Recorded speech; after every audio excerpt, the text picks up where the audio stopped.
What's up? It's your girl LJ, and whether you want more kids, you desire to be a first time mom, or on top of those things, you deal with infertility issues, then this video is just for you. For those of you guys who don't know me, in 2 weeks, I'll be 37 years old, and I desire to be a mom, and I also have infertility issues. I've posted a few videos where I talk about what I've been dealing with medically. So feel free to check those out. But to give a quick summary, I have stage 4 endometriosis and recently was diagnosed with adenomyosis. One of the big things I want to talk about is the emotional roller coaster of this process. Um, I'm in different Facebook groups, and at first I didn't really want to talk about this subject because it's easy for me to post a fitness video.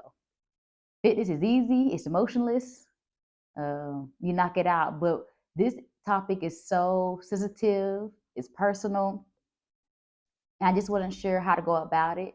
But I just go for it, right? Um, but me being in different Facebook groups, and I hear some different women who talk about things they're dealing with. So I feel like with this video, I can find my village or my community, and we can help each other out.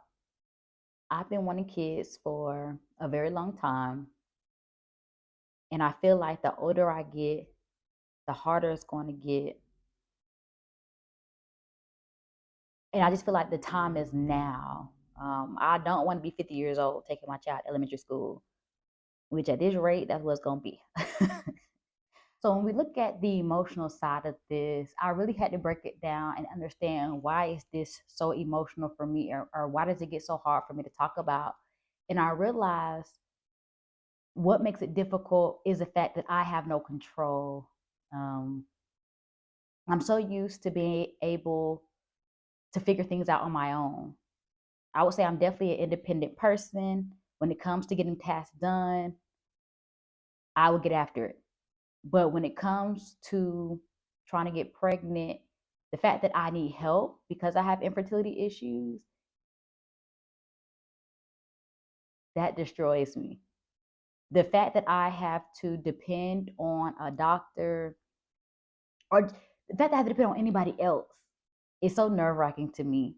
Let me give a little backstory, and I think that can fill in more of the emotional roller coaster, because I feel like most people, there's more to the story of what makes it so emotional outside of I just want to be a mom, right? There's a reason that there's something that pulls at your heartstrings for what makes it so difficult, and that's the emotional side of it. So for me, I thought about freezing my eggs 2 years ago. So a lot of people I knew who already had kids or who were upper in age having kids, they were trying to give me advice, and they said, you know what, Shonda, you should freeze your eggs. That way you have, and Shonda's the name people call me. Most of you guys just know me as LJ. Anyway, um, they're telling me you should go ahead and freeze your eggs. That way, no matter what happens, at least you already have a backup plan. So 2 years ago, though, that's when I was diagnosed with stage 4 endo. I thought it was going to be something very simple. I thought the procedure, originally when I went to the hospital when I was in pain, I thought it was going to be a simple get rid of the fibroids and the cyst I had. But when the doctor went in, he saw that I had a lot of endometriosis, which is then when I was stated to have stage 4. But like I said, prior to that surgery, before even going into that surgery, because I didn't know what the outcome was going to be, I asked my doctor if I could go ahead and freeze my eggs, since that's the advice that everybody was giving me. I was like, this is probably the best time to do it. That way, like they said, I can have that as a backup plan. But due to the fact that the cysts I had were between 4 and 5 centimeters on my ovaries, my doctor basically explained that trying to get any eggs of quality probably wouldn't happen due to the fact of where those cysts were. Um, so pretty much I went through the surgery just trusting that everything was going to come out all right. I made sure he knew that what I wanted is to have kids. So I don't care what happens in there. I need everything to be left alone. um, so of course, and after that, I had to recover. So now you got to think, if I said 2 years ago, I was 34, roughly getting ready to go on 35. So at that time, I'm not anxious yet about my age. I feel like everything's okay. But now we're almost 2 years later, and due to the fact of my body still having to recover from, now I've had 3 or 4 surgeries. Um, since that one, I'm always having to let my body recover, and I feel like just more time is passing. So I talk about the emotional roller coaster. It's because it can't is I'm not able to just do it on my time. I'm having to wait till my body's healthy. Or I know for some people, doctors can't even give you a reason why you're unable to get pregnant right now. For me, I am thankful to at least know that I have endo and adenomyosis. So hopefully, doctor can use that as a navigation point. Um, but due to the stage 4, I've had to change the whole trajectory of how I maneuver, I how I eat. With endometriosis, you get flare ups where pretty much your body gets inflamed, or pretty much you just feel bloated. You kind of feel like the way you're before you're about to come on your cycle, where you just feel aggravated, cramps, whatever you deal with, you name it. That's pretty much what it feels like. So I had to watch what I eat. So I had to limit the amount of sugar. I've had to change wheat, gluten. Trying to think what else. But that's pretty much in everything, right? Those 3 things I named alone is pretty much in everything. So my diet has changed. I went from averaging about 130. That was my weight for the longest. And now I weigh 115. And that's been my weight for quite some time. Anywhere between 115 to 118 is what I average. My workouts, like I said, if you guys have followed me, you know that um, I love doing crazy things. I was on American Ninja Warrior. I love to challenge myself with my different videos I post on Instagram. And just the intensity level, I have to tailor back. So that's why now if you look at my YouTube, you'll see a lot of walking videos, because with the small weights, or sometimes I'll use anywhere between 10 and 12 pound dumbbells. And for the most part, I'm still able to maintain my physique, but it's just not the style workout that motivate me, that I'm passionate about doing. Um, I'm on several different prescriptions, and yeah, I cannot swallow a pill. Can someone help me? What's y'all tips for swallowing a pill? I'm not good at swallowing them big horse looking pills. I'm sorry. And then even for my social life, um, I've never been a drinker or smoker like that, but just the fact that I cannot do it, I think it's the restriction. Like I said, it's the lack of control. Um, my social life has changed to where I don't put myself in settings where there's a lot of drinking. Um, I don't even like. I know there's like. I live in Atlanta. There's a lot of hookah spots. I don't even do hookah. I limit myself on that, and I also do a lot of vitamins to help. So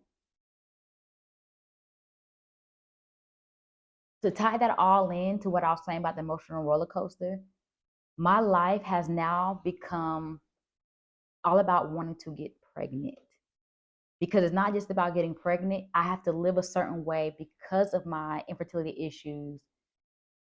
In order to make them less of an issue, I have to change the way I live day to day. So I think that's what makes it so hard to not think about this every day. It makes it hard because every morning I'm on a schedule. I wake up at 10 o'clock and I know, okay, I have to take my vitamins. Then I have to take certain pills. And then when it comes to me doing my workouts, I'm like, okay, so let's make sure it's not too intense for this day. Okay, well, you worked out Monday, so let's not work out again until Wednesday. I am literally my day to day is based off of pregnancy. And even though it may not be off of getting pregnant directly, it intertwines with it in some way. So I think that is the emotional roller coaster, because I feel like everything I do is me trying to figure out, is this going to positively affect me trying to get pregnant, or does it affect it in a negative way? So it's hard for me to even try to maneuver each day like it's not important to me, or it's nothing to worry about today. Everything I do, I feel like it's going to be an impact.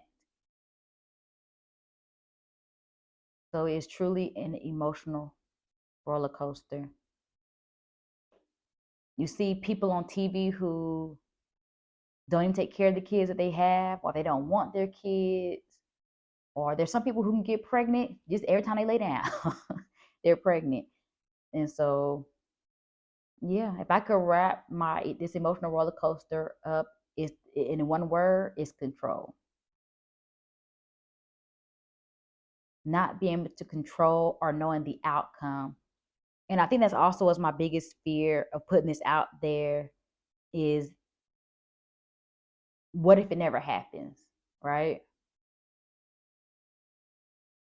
And I know a lot of people are like, oh, but you're only 30, well, 36 right now, 37 in 2 weeks.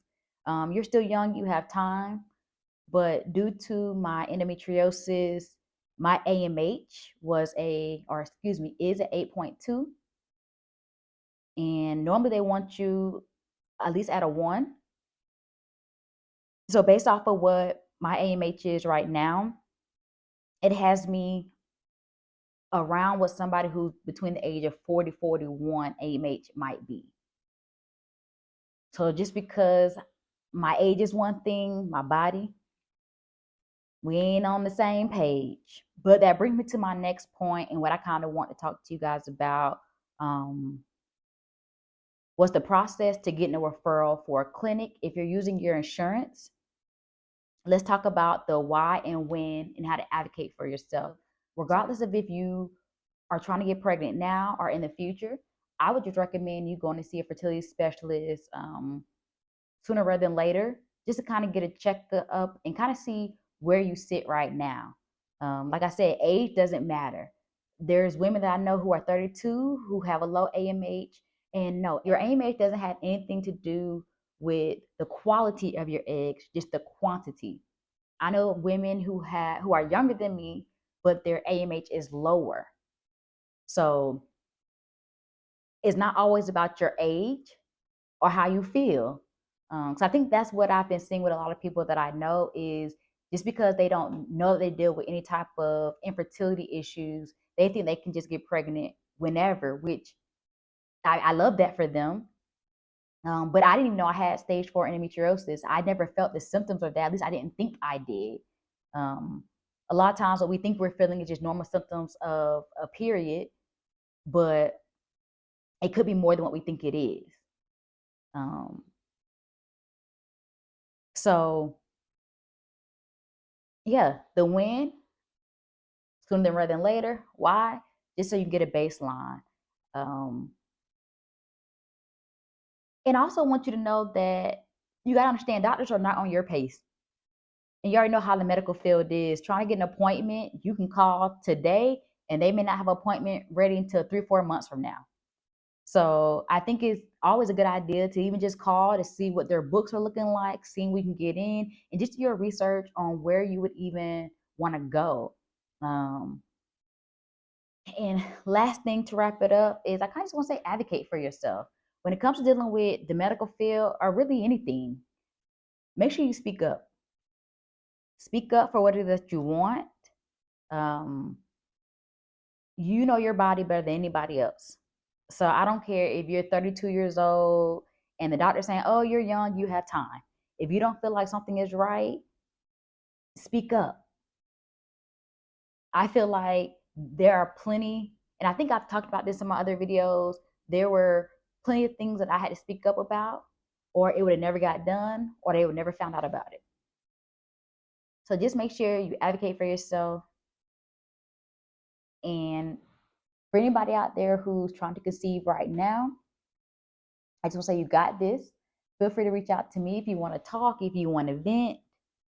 Um, this isn't an easy journey. Every day I'm learning something new. I'm trying to figure out new ways to release stress. So feel free to do one of my videos, plug, do one of my workout videos. Working out definitely does help with release some stress. But outside of that, just take it one day at a time. That's all we can do. I really hate that saying myself because what else we gonna do? We're gonna take it one day at a time. But I mean just that emotionally this is hard. I feel like no one, unless you're going through it, you don't understand. Like I don't care how much people say they understand where we're coming from. No, you don't. Um, but thanks.